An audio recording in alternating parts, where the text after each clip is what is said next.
कड़ाके की ठंड, कोहरे की चादर और एक ढहती हुई छत।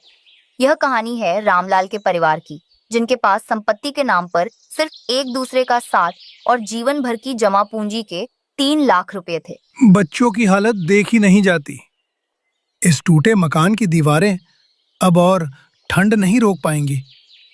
हमें अपनी इस 3 लाख की पूंजी से एक छोटा लेकिन पक्का घर ढूंढना ही होगा। हाँ जी, चाहे 2 ही कमरे हों, पर अपना तो हो जहाँ मेरे बच्चे महफूज रह सकें। अगली सुबह का उजाला होता है। टुन्नू एक अजीब से दिखने वाले चश्मा पहने बुजुर्ग ब्रोकर बुड्ढा कबूतर को लेकर आता है। बाबूजी, ये शहर के जाने माने ब्रोकर हैं, कबूतर जी। अरे भाई रामलाल, 3 लाख रुपए में तो आजकल शहर में ढंग का शौचालय भी नहीं मिलता। कम से कम 15 लाख लाओ। हमारे पास यही हमारी जिंदगी भर की कमाई है, कुछ तो रहम करो। तभी सूट बूट पहने, आंखों पर काला चश्मा लगाए दाखिल होता है। अरे कबूतर साहब, क्यों इन्हें डरा रहे हो? मैं बड़ा प्रॉपर्टी डीलर हूँ। मेरे पास शहर के पास ही एक आलीशान मकान है। मालिक को पैसों की सख्त जरूरत है, वो 3 लाख में ही दे देगा। सचमुच? भगवान ने हमारी सुन ली। बिल्कुल जी, ये लीजिए कागजात। आप मुझे 3 लाख नगद दीजिए और ये चाबियां संभालिए। शाम को सीधा नए घर की दहलीज पर कदम रखना। रामलाल कांपते हाथों से रुपयों की थैली कालू कौवे को सौंप देता है। कालू कौवा मुस्कुराते हुए पैसे लेता है और पलक झपकते ही गायब हो जाता है। शाम का समय, पूरा परिवार सामान लेकर एक आलीशान बंगले के सामने खड़ा है। तभी वहां 2 तगड़े गार्ड्स लाठियां लेकर आते हैं। कहाँ घुसे चले आ रहे हो बोरिया बिस्तर लेकर? भागो यहाँ से। भाई, ये घर हमारा है। ये देखो चाबियां और कागज, हमें कालू कौवे ने बेचे हैं। अरे मूर्खो, ये कागज तो बच्चों के खिलौने जैसे नकली हैं। ये बंगला किसी बड़े मंत्री का है। तुम ठगे गए हो। जाओ यहाँ से, नहीं तो पुलिस बुला लेंगे। पूरा परिवार स्तब्ध रह जाता है। रीमा रोने लगती है। ससुर अपना सिर पकड़कर बैठ जाते हैं। हमारा सब कुछ लूट गया, अब हम कहाँ जाएंगे? कोहरे से भरा घना जंगल, चारों तरफ अंधेरा है। बच्चे भूख से बिलख रहे हैं। ठगे जाने के बाद पुराना आशियाना भी हाथ से छूट चुका था। बेघर हुआ यह परिवार इस बर्फीली रात में भटकते हुए एक ऐसे अनजान और घने जंगल में आ पहुंचा जहां इंसानों की नहीं, सिर्फ जंगली जानवरों की हुकूमत थी। माँ, बहुत भूख लगी है, पेट में दर्द हो रहा है। भैया, मुझे डर लग रहा है, यहाँ बहुत अंधेरा है।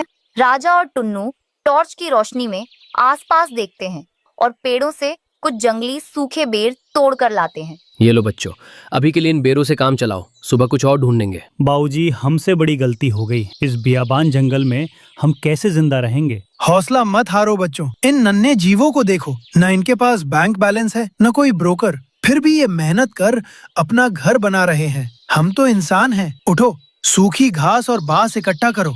सब मिलकर तेजी से हाथ चलाते हैं और घास फूस का एक छोटा सा छप्पर तैयार करते हैं।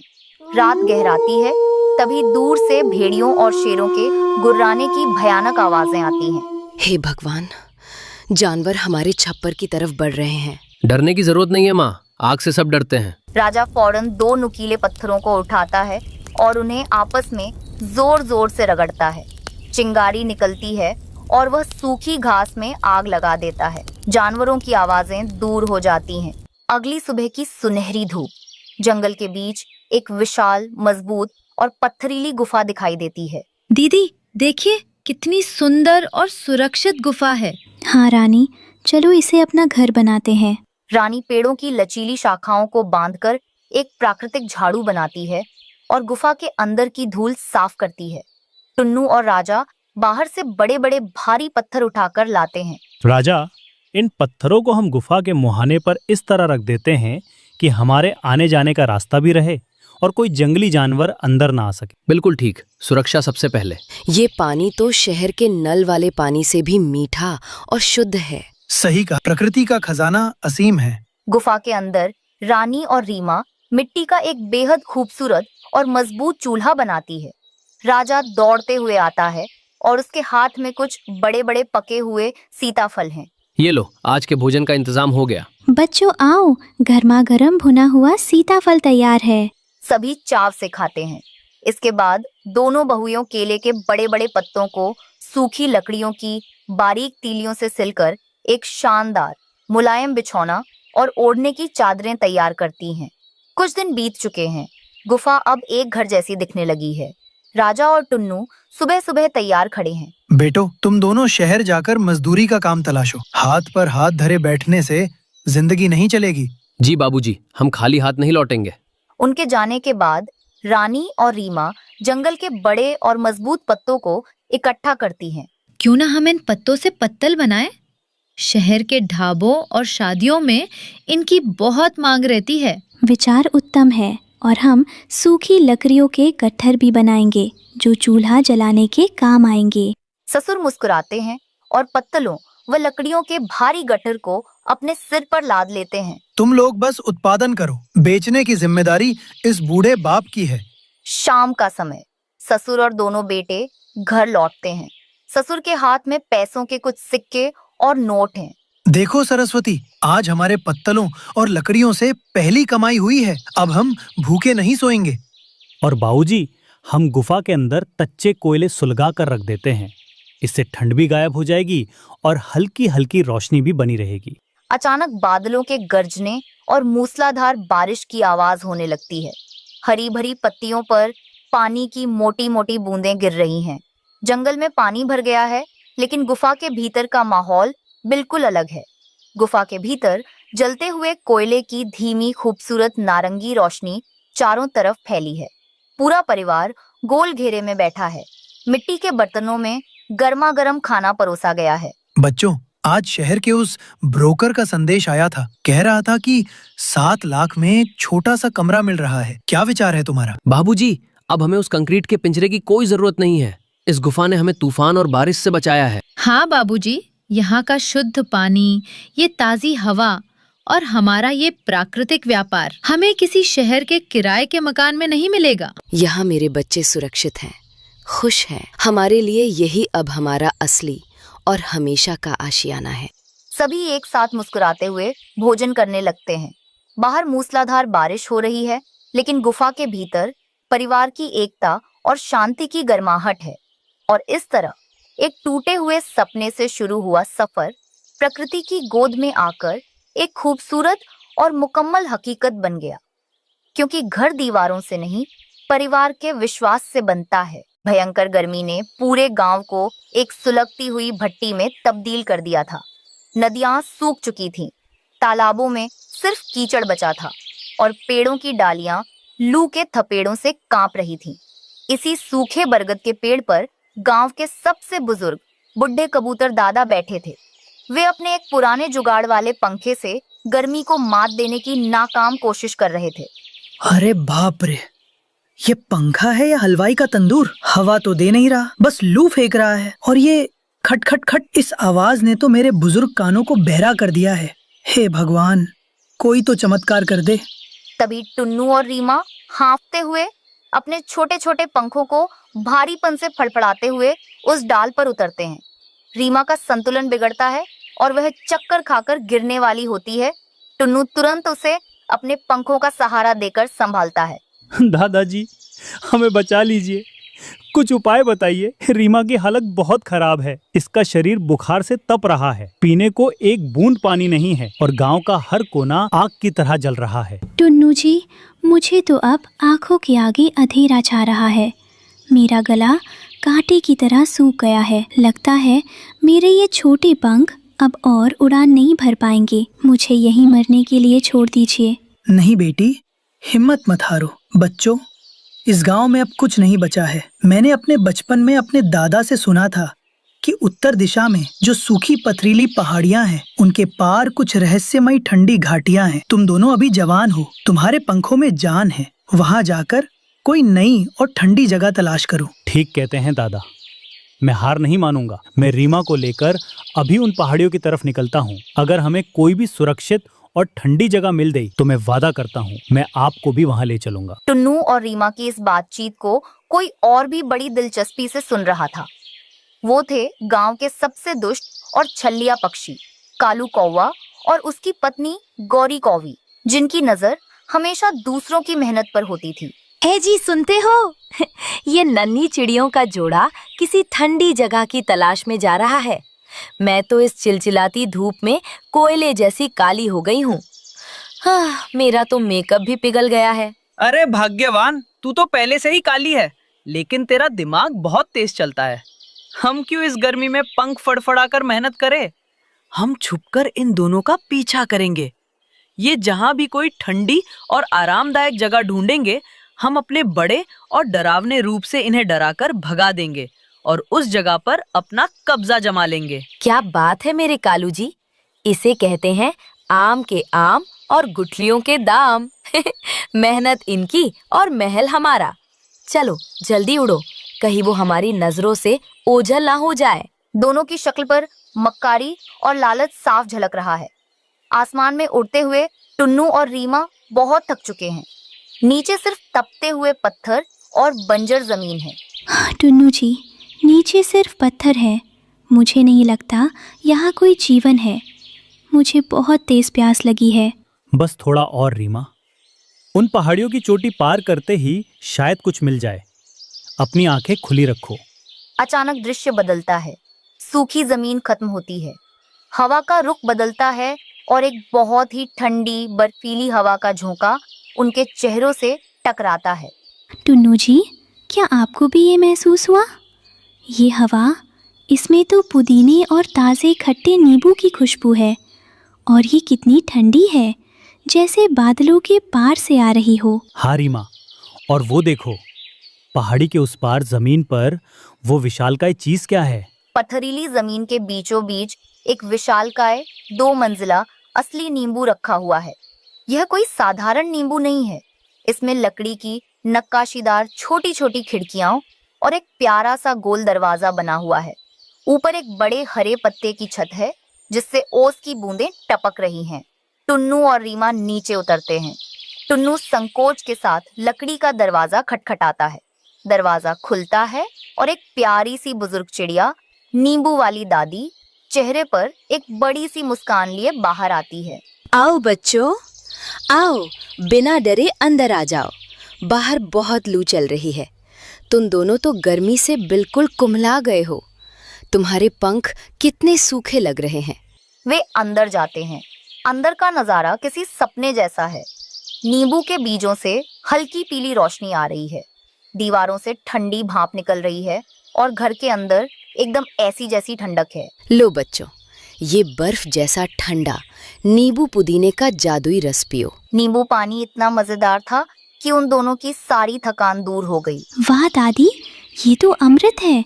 मेरी तो सारी थकान ही मिट गई। लेकिन दादी, इतनी बंजर और वीरान जमीन पर ये इतना सुंदर और ठंडा नींबू का घर कैसे बना? ये कहानी कई साल पुरानी है मेरी बच्ची। एक बार ऐसी ही भयंकर गर्मियों में एक प्यासे बुढ़े साधु बाबा यहाँ से गुजर रहे थे। वे प्यास से तड़प कर गिर पड़े थे। मैंने कहीं दूर से अपनी छोटी सी चोंच में थोड़ा थोड़ा पानी लाकर उनकी जान बचाई थी और उन्हें अपने घोंसले की छाया दी थी। जाते जाते साधु बाबा ने मुझे वो जादुई बीज दिया। उन्होंने कहा था कि इसे बोने पर एक ऐसा घर उगेगा जो कभी सड़ेगा गलेगा नहीं, जिसकी दीवारें हमेशा ठंडी रहेंगी और जहाँ कभी किसी भूखे प्यासे को खाली पेट नहीं सोना पड़ेगा। अचानक बाहर से झोर झोर से दरवाजा पीटने की आवाज आती है। कालू और गौरीकौवी दरवाजा तोड़कर अंदर घुस आते हैं। ए बुढ़िया, बहुत हो गई तुम्हारी कहानी। ये घर अब हमारा है। तुम सब चिड़े चिड़ियों यहाँ से दफा हो जाओ। हाँ, अब इस ठंडे महल में हम राज करेंगे। चलो निकलो यहाँ से, वरना अपनी मजबूत चोट से तुम सबका कच्चूमर निकाल देंगे। तुम्हारी हिम्मत कैसे हुई यहाँ कब्जा करने की? हमने तुम्हें गांव में भी देखा था। ये जादुई घर है कौवे भाई। यहाँ छल, कपट और दुष्टता टिक नहीं सकती। ये घर सिर्फ अच्छे दिलों वालों के लिए है। कालू और गौरी गुस्से में जैसे ही घर की दीवारों को चोंच मारते हैं, नींबू की दीवारों से बेहद खट्टा तभी चमत्कार होता है और बर्फ जैसा जमा देने वाला रस तेजी से उनके चेहरों पर फव्वारे की तरह छूटता है। आह, मेरी आंखें! ये कितना खट्टा है मुझे कुछ दिखाई नहीं दे रहा। बचाओ, यहाँ तो बर्फ जम रही है। मेरे पंख सुन्न हो गए, मैं जम रही हूँ। घर के अंदर का तापमान अचानक उन दुष्ट कौवों के लिए शून्य से भी नीचे चला जाता है, जबकि टुन्नू, रीमा और दादी को ठंडक सुखद लग रही होती है। दोनों दुष्ट कौवे डर और ठंड से कांपते हुए चीखते चिल्लाते दरवाजे से बाहर भाग जाते हैं और आसमान में कहीं दूर गायब हो जाते हैं। टुन्नू और रीमा रात को ही गांव वापस जाकर सबको ले आए हैं। बुढ़ा कबूतर गांव के सभी बीमार और बुजुर्ग पक्षियों के साथ नींबू के घर के बाहर खड़े हैं। हवा में पक्षियों की चहचहाहट और खुशी है। बहन जी, आपने हम सभी को जो नया जीवन दान दिया है, उसका हम कैसे शुक्रिया अदा करें? हमने तो जीने की आस ही छोड़ दी थी। अरे दादा, इसमें शुक्रिया कैसा? साधु बाबा ने ये जादुई घर इसीलिए तो दिया था ताकि मुसीबत के वक्त ये सबके काम आ सके। आज से ये बड़ा सा घर तुम सबका है, यहाँ सबके लिए जगह है। और इस तरह उस जादुई नींबू के घर में गांव के सभी बेहाल और थके हुए पक्षियों को एक ठंडी, सुरक्षित और प्यार भरी पनाह मिल गई। लालची कौवों को उनके लालच की सजा मिली और बाकी सभी पक्षी उस खट्टे मीठे जादुई घर में हमेशा के लिए एक परिवार की तरह खुशी खुशी रहने लगे। सुंदर वन में रीमा चिड़िया अपने पति टुन्नू, सास ससुर और 2 बच्चों कुक्कू और गुड़िया के साथ रहती थी। कुछ समय पहले रीमा एक गंभीर बीमारी की चपेट में आ गई थी। बीमारी तो ठीक हो गई, लेकिन दवाओं के असर से रीमा बहुत मोटी हो गई। उसका पहले जैसा फुर्तीला शरीर अब भारी हो चुका था। रीमा आईने के सामने खड़ी होकर उदास मन से खुद को देखती है। हे भगवान, ये मेरे शरीर को क्या हो गया? मैं चाह कर भी उड़ नहीं पाती। जरा सा चलने पर हांफने लगती हूँ। रीमा, तुम उदास मत हो, सेहत से बढ़कर कुछ नहीं है। तुम जैसी भी हो हमारे लिए बहुत अच्छी हो। टुन्नू तो रीमा को समझता था, लेकिन रीमा के घर के पास एक केले का पेड़ था जो रीमा का सबसे बड़ा सहारा था। जब भी रीमा उदास होती, वह उस पेड़ के पास जाकर अपना दुख रोती थी। शुरुआत में रीमा की सास उसका पूरा ख्याल रखती थी, लेकिन जब जंगल के दूसरे पक्षियों ने रीमा के मोटापे का मजाक उड़ाना शुरू किया, तो सास के सुर भी बदल गए। अरे रीमा, जरा संभल कर चलो। तुम्हारे चलने से पूरी झोपड़ी हिलने लगती है। बाहर जाओ तो लोग मुझसे कहते हैं कि तुम्हारी बहू कितनी मोटी हो गई है। मुझे तो अब बाहर निकलने में भी शर्म आती है। भाग्यवान, बहू बीमार थी इसलिए ऐसी हुई है। उसे ताने देना बंद करो। आप तो चुप ही रहिए। पूरा दिन खाती रहती है और वजन बढ़ाती रहती है। रीमा की आंखों में आंसू आ जाते हैं। वह चुपचाप बाहर केले के पेड़ के पास जाती है। प्यारे पेड़, तुम ही बताओ मेरी क्या गलती है? बीमारी इंसान के हाथ में तो नहीं होती ना।